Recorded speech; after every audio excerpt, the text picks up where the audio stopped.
Hi friends, ನಿಮಗೆಲ್ಲ ಮತ್ತೊಂದು ವಿಡಿಯೋಗೆ ಸ್ವಾಗತ. ಫ್ರೆಂಡ್ಸ್, ಕನ್ನಡ ಸಿನಿಮಾ ರಂಗದ ಡಿಂಪಲ್ ಕ್ವೀನ್ ರಚಿತಾರಾಮ್ ಅವರ ಬಗ್ಗೆ ನಾವು ಮಾತನಾಡ್ತಾ ಇದ್ದೀವಿ. ಕಿರುತೆರೆಯಿಂದ ಹಿಡಿದು ಸ್ಯಾಂಡಲ್ವುಡ್ನ ಸ್ಟಾರ್ ನಟಿಯಾಗಿ ಇವರು ಹೇಗೆ ಬೆಳೆದರು, ಇವರ ಆರಂಭಿಕ ಜೀವನ, ಸಿನಿಮಾ ಪಯಣದಲ್ಲಿ ಇವರು ಎದುರಿಸಿದ ಸವಾಲುಗಳು ಮತ್ತು ಇವರ ವೃತ್ತಿ ಜೀವನದಲ್ಲಿ ಸೃಷ್ಟಿಯಾದ ವಿವಾದಗಳೇನು ಎಲ್ಲವನ್ನ ಇವತ್ತಿನ ಈ ಒಂದು ವಿಡಿಯೋದಲ್ಲಿ ನೋಡ್ತಾ ಹೋಗೋಣ ಬನ್ನಿ. ಫ್ರೆಂಡ್ಸ್, ಬಿಂದ್ಯಾರಾಮ್ ಎಂಬ ಮೂಲ ಹೆಸರಿನಿಂದ ಸಿನಿಮಾ ರಂಗಕ್ಕೆ ರಚಿತಾರಾಮ್ ಆಗಿ ಎಂಟ್ರಿ ಕೊಟ್ಟ ನಟಿ ಕನ್ನಡ ಸಿನಿಮಾ ರಂಗದಲ್ಲಿ ಕಳೆದ ಒಂದು ದಶಕದಿಂದ ಆಕ್ಟಿವ್ ಆಗಿದ್ದಾರೆ. ತಮ್ಮ ಅಟ್ರಾಕ್ಟಿವ್ ಡಿಂಪಲ್ ಹಾಗೂ ತಮ್ಮ ನಟನಾ ಶೈಲಿಯಿಂದ ಅಭಿಮಾನಿಗಳಲ್ಲಿ ಡಿಂಪಲ್ ಕ್ವೀನ್ ಎಂದೇ ಹೆಸರನ್ನ ಮಾಡಿದ್ದಾರೆ. ರಚಿತಾರಾಮ್ ಅವರು 1992ರ ಅಕ್ಟೋಬರ್ 3ರಂದು ಬೆಂಗಳೂರಿನಲ್ಲಿ ಬಿಂದ್ಯಾರಾಮ್ ಎಂಬ ಹೆಸರಿನಲ್ಲಿ ಜನಿಸಿದರು. ಇವರ ಪೂರ್ವಜರು ಮಧ್ಯಪ್ರದೇಶದ ಭೂಪಾಲ್ನ ಮೂಲದವರು ಎಂಬ ಮಾಹಿತಿ ಇದೆ.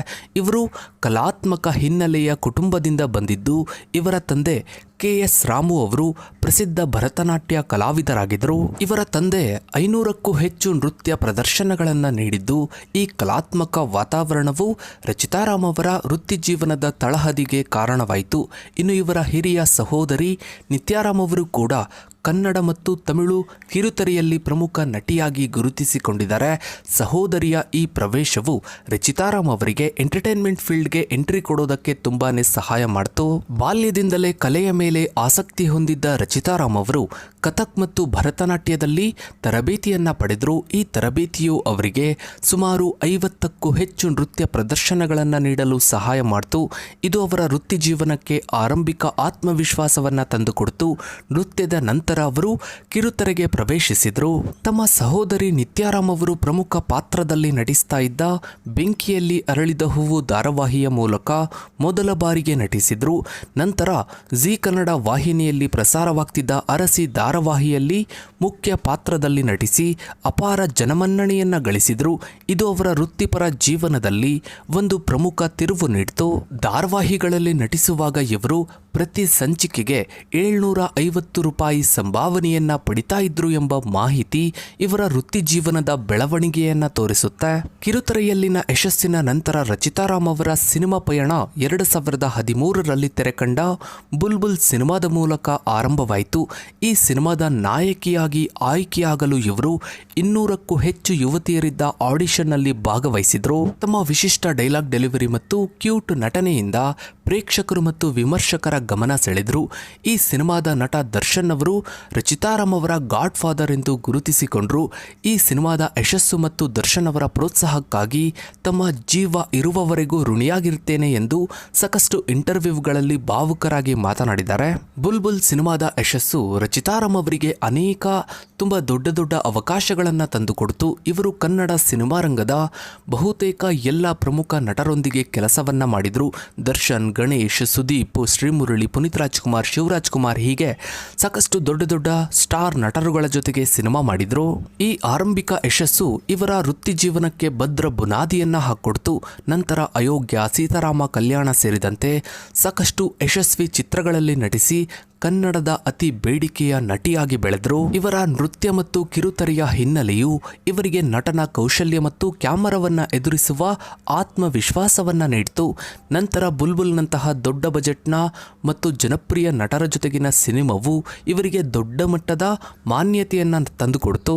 ಇದು ಕೇವಲ ಒಂದು ಯಶಸ್ಸು ಮಾತ್ರವಲ್ಲ, ಬದಲಾಗಿ ಪ್ರತಿಭೆ ಮತ್ತು ಅವಕಾಶಗಳ ಸರಿಯಾದ ಸಮ್ಮಿಲನವಾಗಿತ್ತು.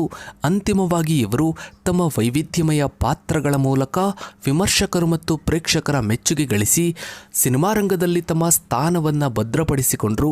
ಈ ಪ್ರಗತಿಯು ಕೇವಲ ಸೌಂದರ್ಯದಿಂದಲ್ಲ, ಬದಲಾಗಿ ವೃತ್ತಿಪರ ಬದ್ಧತೆ ಮತ್ತು ಕೌಶಲ್ಯದಿಂದ ಬಂದಿದೆ ಅನ್ನೋದನ್ನು ಸೂಚಿಸುತ್ತೆ. ಇನ್ನು ರಚಿತಾರಾಮ್ ಅವರು ತಮ್ಮ ನಟನಾ ಸಾಮರ್ಥ್ಯಕ್ಕಾಗಿ ಹಲವಾರು ಪ್ರಶಸ್ತಿಗಳು ಮತ್ತು ಸಾಕಷ್ಟು ಫಿಲ್ಮ್ ಫೇರ್ ಅವಾರ್ಡ್ಗಳನ್ನು ಕೂಡ ಇವರು ಪಡೆದುಕೊಂಡಿದ್ದಾರೆ. ಇನ್ನು ರಚಿತಾರಾಮ್ ಅವರು ಕನ್ನಡ ಸಿನಿಮಾ ರಂಗದಲ್ಲಿ ಅತಿ ಹೆಚ್ಚು ಸಂಭಾವನೆ ಪಡೆಯುವ ನಟಿಯರ ಪಟ್ಟಿಯಲ್ಲಿದ್ದಾರೆ. ಪ್ರತಿ ಸಿನಿಮಾಗೆ ಸುಮಾರು 60 ಲಕ್ಷದಿಂದ 1 ಕೋಟಿಯವರೆಗೆ ಸಂಭಾವನೆಯನ್ನ ಪಡೆಯಬಹುದು ಎಂದು ಅಂದಾಜಿಸಲಾಗಿದೆ. ಧಾರಾವಾಹಿಗಳಲ್ಲಿ ನಟಿಸುವಾಗ ಕೇವಲ 750 ರೂಪಾಯಿ ಸಂಭಾವನೆಯನ್ನ ಪಡಿತಾ ಇದ್ದ ದಿನಗಳಿಂದ ಈ ಮಟ್ಟಕ್ಕೆ ಏರಿರುವುದು ಇವರ ವೃತ್ತಿಪರ ಯಶಸ್ಸನ್ನ ತೋರಿಸುತ್ತೆ. ಇವರ ಐಷಾರಾಮಿ ಜೀವನ ಶೈಲಿಯು ಚರ್ಚೆಯ ವಿಷಯವಾಗಿದ್ದು, ಇವರ ಖಾಸಗಿ ಐಷಾರಾಮಿ ಕಾರುಗಳನ್ನು ಹೊಂದಿದ್ದಾರೆ ಎಂಬ ವರದಿಗಳು ಹೇಳುತ್ತವೆ. ಇನ್ನು ರಚಿತಾರಾಮ್ ಅವರ ವೃತ್ತಿ ಪಯಣವು ಯಶಸ್ಸಿನ ಹಾದಿಯಲ್ಲಿದ್ದರೂ ಹಲವು ಸಂದರ್ಭಗಳಲ್ಲಿ ಇವರು ವಿವಾದಗಳಿಗೆ ಸಿಲುಕಿಕೊಂಡಿದ್ದಾರೆ. ಈ ವಿವಾದಗಳು ಸಾರ್ವಜನಿಕವಾಗಿ ಮತ್ತು ಮಾಧ್ಯಮಗಳಲ್ಲಿ ತೀವ್ರ ಚರ್ಚೆಗೆ ಕಾರಣವಾಗಿವೆ. 2021ರಲ್ಲಿ ಲವ್ ಯು ರಚ್ಚು ಸಿನಿಮಾದ ಪ್ರೆಸ್ ಮೀಟ್ನಲ್ಲಿ ಸಿನಿಮಾದಲ್ಲಿ ಅತಿಯಾದ ಇಂಟಿಮೇಟ್ ಸೀನ್ಗಳ ಕುರಿತು ಪತ್ರಿಕೆಯವರು ಕೇಳಿದ ಪ್ರಶ್ನೆಗೆ ರಚಿತಾರಾಮ್ ಅವರು ನೀಡಿದ ಮೊದಲ ರಾತ್ರಿ ಕುರಿತಾದ ಹೇಳಿಕೆ ದೊಡ್ಡ ವಿವಾದಕ್ಕೆ ಕಾರಣವಾಯಿತು. ಇಲ್ಲಿ ಮದುವೆಯಾಗಿರುವ ಅನೇಕರಿದ್ದಾರೆ, ಅವರು ಮೊದಲ ರಾತ್ರಿ ಏನ್ ಮಾಡ್ತಾರೆ, ರೊಮ್ಯಾನ್ಸ್ ಮಾಡ್ತಾರೆ, ನಾವು ಅದನ್ನೇ ತೆರೆ ಮೇಲೆ ತೋರಿಸಿದ್ದೇವೆ ಎಂದು ಅವರು ಹೇಳಿದ್ರು. ಇದು ಕನ್ನಡ ಸಂಸ್ಕೃತಿ ಮತ್ತು ಇಮೇಜ್ಗೆ ಧಕ್ಕೆ ತರುತ್ತದೆ ಎಂದು ಕೆಲವು ಸಂಘಟನೆಗಳು ಆಕ್ರೋಶವನ್ನ ವ್ಯಕ್ತಪಡಿಸಿದ್ವು. ಈ ಹೇಳಿಕೆಗಾಗಿ ಸಾರ್ವಜನಿಕವಾಗಿ ಕ್ಷಮೆ ಕೇಳುವಂತೆ ಒತ್ತಾಯಿಸಲಾಯಿತು ಮತ್ತು ಕನ್ನಡ ಚಲನಚಿತ್ರ ವಾಣಿಜ್ಯ ಮಂಡಳಿಯೂ ಸಹ ಇದನ್ನ ಖಂಡಿಸಿತು. ಈ ವಿವಾದವು ಕೇವಲ ನಟಿಯ ಹೇಳಿಕೆಯ ಬಗ್ಗೆ ಮಾತ್ರವಲ್ಲದೆ ಕನ್ನಡ ಸಿನಿಮಾರಂಗದಲ್ಲಿನ ವ್ಯಾಪಕವಾದ ಲಿಂಗ ತಾರತಮ್ಯ ಮತ್ತು ದ್ವಂದ್ವದ ನೀತಿಯನ್ನು ಎತ್ತಿ ತೋರಿಸಿತು. ಪುರುಷ ನಟರು ದ್ವೇಷಪೂರಿತ ಅಶ್ಲೀಲ ಮತ್ತು ಹಿಂಸಾತ್ಮಕ ದೃಶ್ಯಗಳಲ್ಲಿ ನಟಿಸಿದಾಗ ಪ್ರಶ್ನಿಸದೆ ಒಬ್ಬ ನಟಿ ಸಿನಿಮಾದ ಕತೆಗೆ ಅಗತ್ಯವಿದ್ದ ದೃಶ್ಯದ ಬಗ್ಗೆ ಹೇಳಿಕೆ ನೀಡಿದಾಗ ಮಾತ್ರ ವಿವಾದ ಹುಟ್ಟು ಹಾಕಲಾಗುತ್ತೆ ಎಂದು ಮಾಧ್ಯಮಗಳಲ್ಲಿ ವರದಿಯಾಯಿತು. ಇನ್ನು ಇತ್ತೀಚೆಗೆ ಸಂಜು ವೆಡ್ಸ್ ಗೀತಾ 2 ಸಿನಿಮಾದ ನಿರ್ದೇಶಕ ಮತ್ತು ನಿರ್ಮಾಪಕರು ರಚಿತಾರಾಮ್ ಅವರ ವಿರುದ್ಧ ಕನ್ನಡ ಚಲನಚಿತ್ರ ವಾಣಿಜ್ಯ ಮಂಡಳಿಗೆ ದೂರು ಸಲ್ಲಿಸಿದ್ರು. ಸಿನಿಮಾವು ಬಿಡುಗಡೆಯಾದಾಗ ಪ್ರಚಾರಕ್ಕೆ ರಚಿತಾರಾಮ್ ಅವರು ಸಹಕರಿಸಿಲ್ಲ ಎಂಬುದು ಇವರ ಆರೋಪವಾಗಿತ್ತು. ಈ ವಿಷಯವು ಮಾಧ್ಯಮಗಳಲ್ಲಿ ತೀವ್ರ ಚರ್ಚೆಗೆ ಕಾರಣವಾಯಿತು. ಈ ಆರೋಪಗಳಿಗೆ ರಚಿತಾರಾಮ್ ಅವರು ಇನ್ಸ್ಟಾಗ್ರಾಮ್ ವಿಡಿಯೋ ಮೂಲಕ ಪ್ರತಿಕ್ರಿಯಿಸಿದ್ರು. ನಾನು ತಪ್ಪು ಮಾಡಿಲ್ಲ, ಅಂದ್ರೆ ದೇವರೇ ಮುಂದೆ ನಿಂತರೂ ನಾನು ಕ್ಷಮೆ ಕೇಳೋದಿಲ್ಲ ಎಂದು ಅವರು ತಮ್ಮ ನಿಲುವನ್ನ ಸ್ಪಷ್ಟಪಡಿಸಿದರು.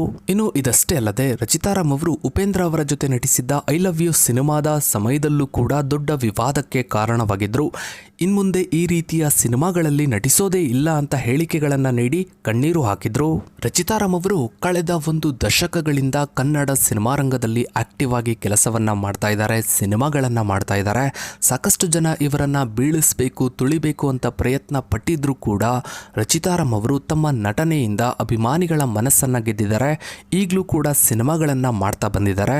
ಕನ್ನಡ ಸಿನಿಮಾರಂಗದಲ್ಲಿ ಒಬ್ಬ ಹೀರೋಗೆ ಇರುವ ರೀತಿಯಲ್ಲೇ ರಚಿತಾರಾಮ್ ಅವರಿಗೂ ಕೂಡ ಅಭಿಮಾನಿಗಳಿದ್ದಾರೆ. ತುಂಬಾ ದೊಡ್ಡ ಮಟ್ಟದಲ್ಲೇ ಅಭಿಮಾನಿಗಳಿದ್ದಾರೆ, ಅಭಿಮಾನಿ ಬಳಗಗಳಿವೆ.